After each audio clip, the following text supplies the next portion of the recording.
Is someone calling me? Cradling herself in an infant's position, Irene heard a muffled voice calling out to her. My lady, my lady. Half opening her eyes, still not fully awake, she thought. Catherine? How am I still alive? Wasn't I supposed to die back then? Catherine touched Irene's head gently. I'll call the doctor right away. Wait, what about Cosmos? Irene asked, her mind racing. What are you talking about? Lord Cosmos is at the Parker residence. The wedding is scheduled to take place in 6 months. Irene's face went pale as she looked around the room. So I'm not married to Cosmos yet. This must be the Russell residence. She stared at her hands, the realization hitting her. Could it be that I've gone back in time? This moment, it's from 8 years ago. Catherine's troubled expression deepened. My lady, don't you remember? A few days ago, you fell into a lake while you were out with Miss Halo and the others. You've been unconscious for 3 days. There's no way I could forget that day. It was the day Father left for the battlefield. Irene hunched over, gripping the bedcovers tightly, her teeth clenched in hatred. While I was lost in thought, someone pushed me from behind, and at the same time the Regent King was assassinated. My father was framed and imprisoned for 8 years. I believed that if I just held on, the truth would eventually be revealed. But on the day I was about to give birth, Father was executed the moment the charges were confirmed. Has fate given me a second chance? If that's true, I won't make the same mistakes again. But something feels off. Why does this room smell so unfamiliar? She scanned the room, searching for the source. Catherine, may I take a look inside that incense burner? Of course, my lady. As she held something from the incense burner, a realization struck Irene. This is wild fern. So that's why I was unconscious for 3 days. Someone tampered with the incense blend. Big Sis Irene, are you awake? How are you feeling? Voices broke Irene out of her trance. That's Miss Halo and Miss Ish. Irene was surprised. We were worried, so we came to see how you're doing. Halo Russell and Ish Russell, Irene's cousin. Lady Irene, is she awake yet? Realizing it was Halo and Ish visiting, Irene instructed Catherine before they came in. Don't let anyone know I'm awake. Lady Irene is still unconscious, Catherine replied. Sirius, help my daughter get well quickly. A pleading voice called out. All 3 women turned to see Helen Russell, Irene's mother and Duchess of Russell, standing beside Sirius, the royal doctor of the Wisteria Kingdom. The mother I grieved for so deeply in my previous life is right in front of me, but I can't open my eyes just yet. Sirius approached, using a device to listen for Irene's heartbeat. This pervert. I remember in my previous life he's the one who tampered with the incense. After checking Irene's eyelids, Sirius stated, Your Grace, Lady Irene's condition is quite serious. The pneumonia is severe. There's even a chance she may never wake up. No, Irene's mother screamed. How could this happen? She's still so young. Please wake up, sister. Tears streamed down Halo and Ish's cheeks. Irene, my daughter, Helen called softly before collapsing. The maids and Catherine rushed to her side. Your Grace, please calm down. Your Grace. Mother. Irene screamed internally. Catherine, take Helen away. I'll continue the examination. What about Lady Irene? Catherine questioned. Didn't I tell you already? Her condition is critical. Don't argue. Just do what I say, Sirius ordered. Catherine knelt beside Helen, thinking, but I'm fairly sure the princess. Dr. Sirius, who's supposed to be a brilliant doctor. How did he not notice Lady Irene was faking it? In my past life, I never understood why he was praised as a genius. Turns out he was just a fraud.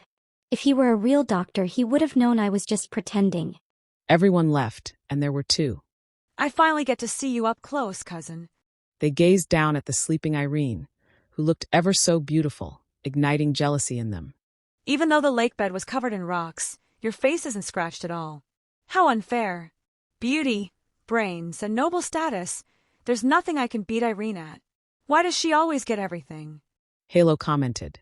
But if Sister Irene's face were ruined, Ish interjected. Cosmos would definitely cancel the engagement, right? I think so. Halo agreed. Isn't it obvious? Sister Irene begged Lord Cosmos and forced this engagement. She even pretended to drown to get his attention. She pulled the same trick again 3 days ago, didn't she? Irene listened to their shameless conversation. I can't believe I used to admire someone so cunning. How shameful. If Sister Irene's face weren't so pretty, Cosmos wouldn't treat her so kindly. Ish remarked. You're right. It's because of that face. If only I could have that face, Cosmos would be mine. Halo smiled wickedly. Ish removed her tiara. This piece of jewelry is my most treasured item. Why don't I give it to you, Sister Irene? I wonder if she'll look even prettier with it. Halo raised the tiara high, aiming the sharp object toward Irene's face. Ish bent down, adding fuel to the fire. This tiara would look perfect on you, sister. Irene clenched her fists. What should I do? I know. I'll stab this into your face.